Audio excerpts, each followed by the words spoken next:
to one of the most outstanding and respected members of the tea trade. We are particularly appreciative that members of his family are present here with us this morning. We will share with you this morning a very special commemorative address which is normally delivered exclusively for senior distinguished members of the trade who have served the CTTA. I consider it my duty to share with you the many instances in which Mr. Abbas has extended his magnanimity to the Colombo Tea Traders Association and the tea industry. Without exception, in every formal event organized by the CTTA, Mr. Abbas was the first to spontaneously volunteer his sponsorship, which always took a form of extreme generosity. Whether it was in respect of an international tea convention, a charity auction, or the publication of a commemorative book, to just name a few. Besides those instances, whenever the CTTA identified a particular cause outside the purview of the tea industry that it felt was worthy of assistance, Mr. Abbas would readily offer financial assistance to us all. Words are inadequate to express how very grateful we are for his unselfish, quiet philanthropy. May his soul rest in peace. I now wish to invite Mr. Merrill Fernando, the most senior member of the tea trade, to pay tribute to Mr. Abbas.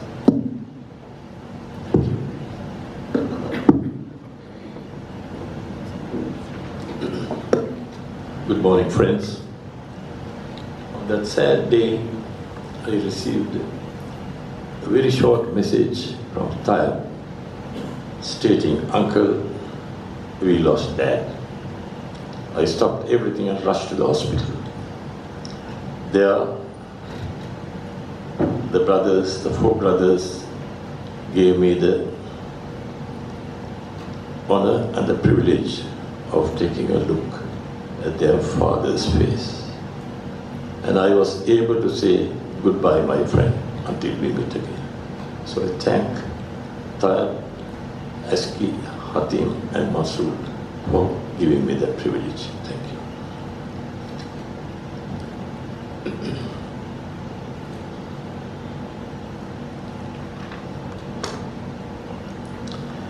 It is a privilege to be asked to speak on this occasion in my capacity as the most senior member of the Colombo Tea Trade, as a tribute not only to a colleague in the community, but also to a very dear friend.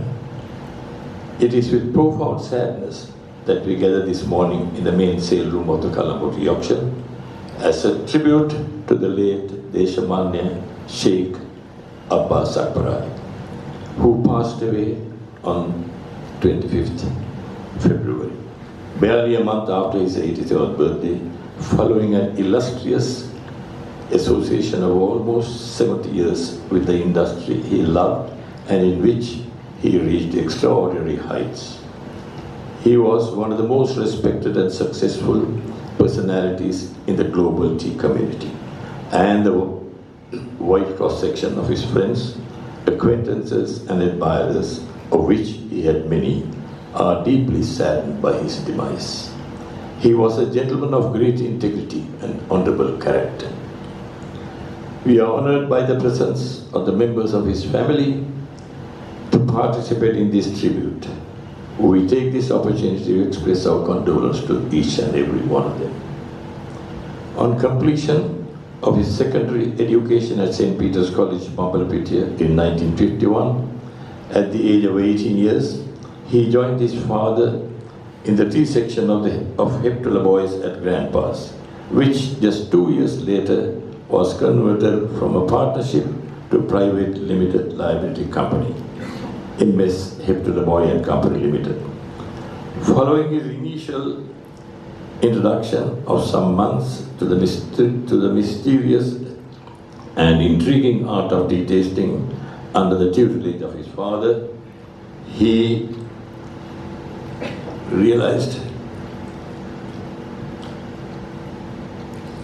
He had an innate talent in which he was sent for further training to the broking firm E. John Thompson, White and Company, under the guidance of Commander Leaf, another expert in this unpretentious but complex commodity. To enable him to acquire a more balanced knowledge of this product, he was sent for a spell to a tea estate to be exposed to the various stages of its manufacturing process.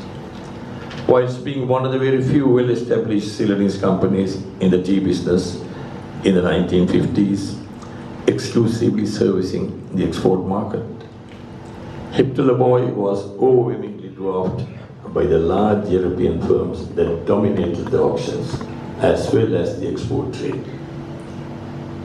However, gradually, through the untiring efforts of the father and his three sons, Abbas, Abid and Inayat, Hiptalaboy grew to be the fourth or fifth largest exporter of tea, mainly to the Middle Eastern market, beyond the gains of the trade, who virtually monopolized the traditional markets, notwithstanding the fact that for most of that period it was condescendingly referred to in the auction as a native buyer.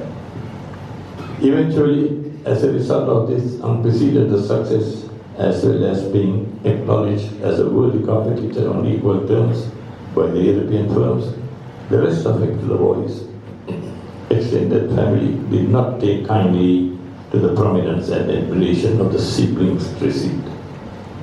The hostility became so intolerable that in 1969 the brothers decided to leave the family firm which saw the birth of Aqua Brothers. The early years had not been easy, particularly due to the intense enmity directed towards the company by the old firm. The financial resources and the infrastructure placed the latter at a distinct advantage, but it lacked the knowledge and expertise to service its business, resulting in many clients of their own volition transferring their patronage to Aqua Brothers, and the rest is history. However, much to Abbas's gratification years later, the rift between the two branches of the family was healed. It was particularly comforting to Abbas that it took place during the lifetime of his parents, especially as in her later years his mother was no longer caught in the middle of the family dispute. The success was phenomenal. Within 10 years of its inception, Aqua Brothers developed into becoming one of the leaders in the Sri Lanka tea industry. By 1992, it was the largest buyer and exporter of tea in the country. In 2011, it was listed as the largest exporter of value-added tea in the world. In 2014, its volume of tea surpassed 50 million kilos, earning 35 billion rupees. Meanwhile, the company expanded through prudent diversification, judicious investment in real estate, and the development of infrastructure in the form of offices, factories, etc. progressed. It was a remarkable success story. The strength of an organization is in its leadership, clearly demonstrated by Abbas as chairman of Aqua Brothers. The Colombo Tea Traders Association has also been fortunate in being blessed with that attribute through its history of 125 years. Particularly during the past few decades, the challenges and the demands faced by the chairman have been manifold, notwithstanding which they were managed and sagacity and fortitude. Uniquely, Abbas and his eldest son, Tayyab, had the privilege and honor of holding the office of chairman of the Colombo Tea Traders Association. CTTA, the apex body of the country's industry during the years 1976 to 78 and 2005 to 2007 respectively.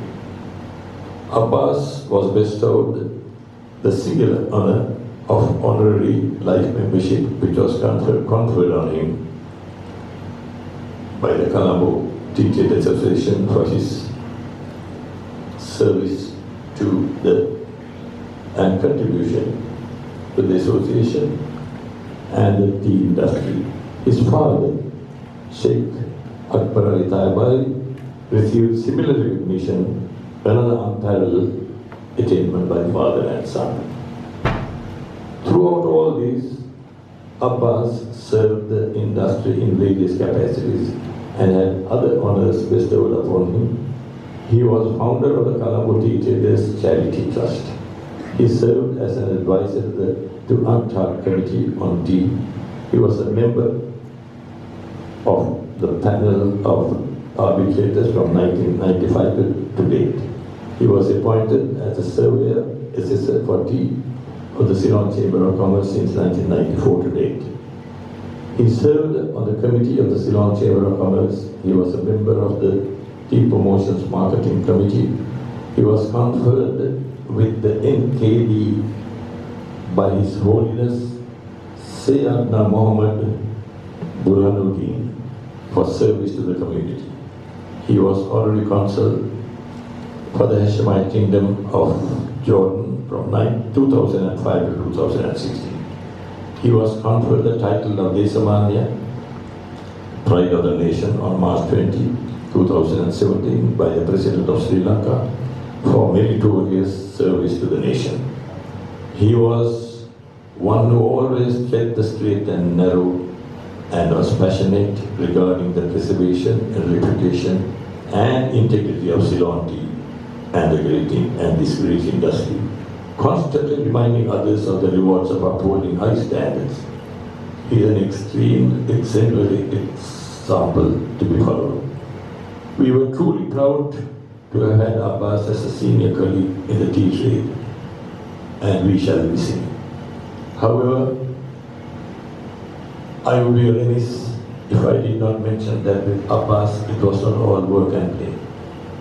He had widely varying interests in which he indulged whenever time permitted. He had a penchant for all things mechanical. He had a love for motorcycles, and all forms of motorsports. Although he never participated in the latter, he was known for his driving around the roads at breakneck speed. His MG Magnet was the apple of his eye. He had a passion for swimming, snorkeling, and spearfishing off hospitable beaches around the island.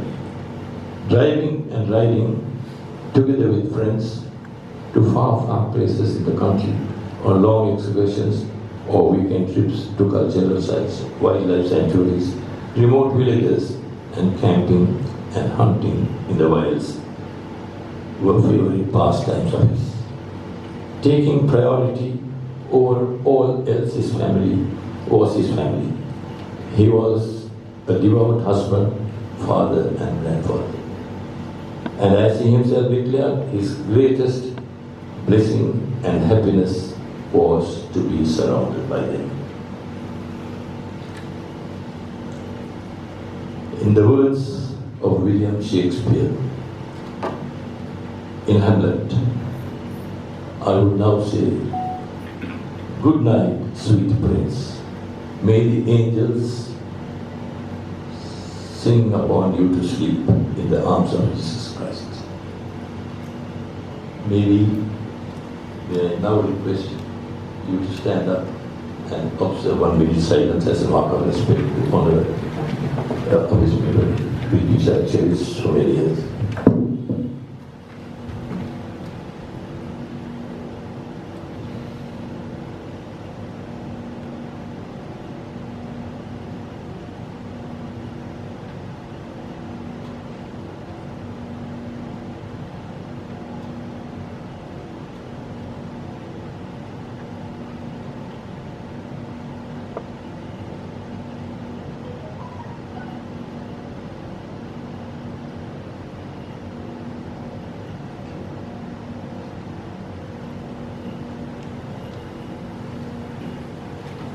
I'd like to invite the family and all senior members of the members of the board. Thank you for coming.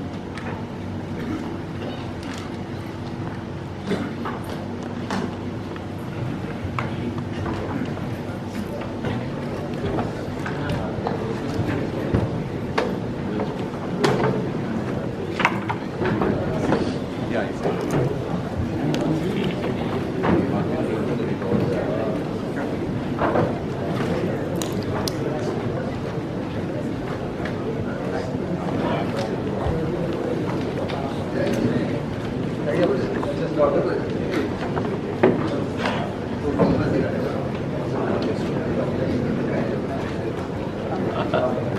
I know that, but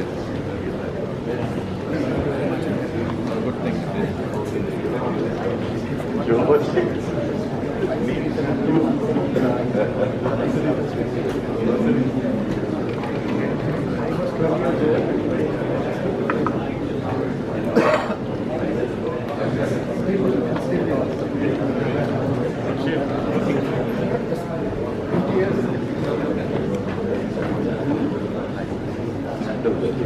do.